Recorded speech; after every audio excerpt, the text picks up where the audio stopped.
Everyone, I am Akhil. I am Zoya. Today we are working on SPICE, studying plant improvement to climate and ecosystems. So we know that agriculture is an important field in India and is the backbone of our economy.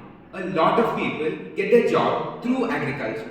Therefore, monitoring soil, understanding temperature, pH becomes essential.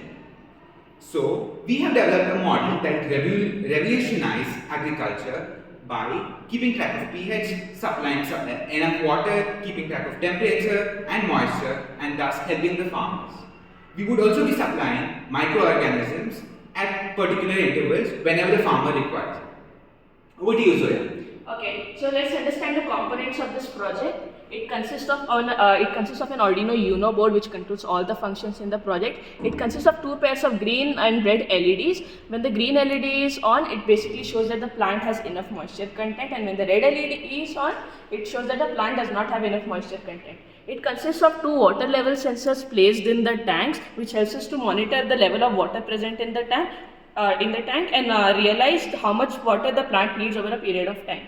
Then we have two soil sensors that are immersed in the soil, which help us to measure the moisture, and the data collected from Arduino is sent to computer, and we can see the motor statuses of the moisture of the plant, both plant A and B, the temperature and the amount of water that's present in mm. Over to you. So basically, there are three main important minerals in the soil: nitrogen, phosphorus, potassium. There are also other elements like sulfur and other trace elements like molybdenum, copper, zinc, iron, boron and manganese. While some of them are essential, not all of them are. Some of them are beneficial too. This is the nitrogen cycle. The nitrogen cycle consists of nitrification, ammonification, denitrification, nitrogen fixation, and it's carried out by different organisms and different bacteria and different fungi. It is important to note that some bacteria produce hydrogen cyanide. Hydrogen cyanide is corrosive to chitin, which is the cell wall of fungi. So it helps in protection and helps in vigor, disease resistance too.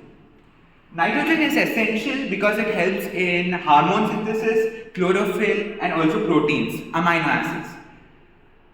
Phosphorus is essential for photosynthesis as ADP, which is adenosine diphosphate, is converted to ATP in the presence of sunlight. And there are PSMs, phosphorus solubilizing microorganisms. These help in solubilizing inorganic phosphorus present in the soil, and this is consumed by the plants. Plants cannot consume insoluble phosphorus. Coming over to potassium, potassium helps increasing vigor and disease resistance, and it's very essential. Some KSMs, potassium solubilizing microbes, are Pseudomonas and Adaphicus. There is also microbacteria, macrobacteria. These are the trace elements as I explained. I won't go over them in detail. Over to you, Zoya. Okay, now how each of these components work and how they together combine to make this project work. So here is the soil's FC28 soil moisture sensor. As you can see, it has two electrodes. Depending on the moisture content in the soil, it provides different output. For example, when the soil is dry, the resistivity between the two electrodes increases, which causes low electric current to pass from one electrode to other, and that gets recorded on the computer. The water level sensor consists of multiple electrodes placed at equal distances from each other. When the water level increases, the resistivity between two electrodes decreases and allows faster movement of current. That helps us indicate the water level present. Now here's the motor driver that is used to control the water pumps. The motor driver works on the principle of edge bridge, which is used to control the forward and backward direction of the motors. So keeping one pin high and the other low causes motor to rotate in one direction, and the other way around causes it to rotate in another direction. Also, we have developed, earlier we talked about controlling microorganisms into the soil. So we are going to breed microorganisms and release them through gates. So this is how it works. It consists of an Arduino board with a servo motor attached, two servo motors attached inside. We have to manually control this. So when we press the push button, it gets pushed upwards, the gate opens, and pushing it again will put it down. So this is how it works. You can see that both of our plants have enough water content. So in order to demonstrate, we remove the soil sensors from the pots, and we see that the water starts flowing into the pots.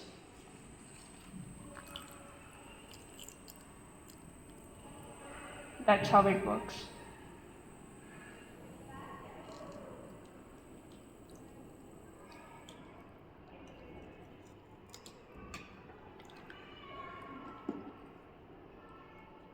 Thank you. To conclude, it helps us to monitor plants in a better way. It helps us to monitor their health. And as we are using microorganisms instead of fertilizers, we are using organic manure. It helps us to reduce soil degradation to a great extent, and also use water resources in a better way. Thank you.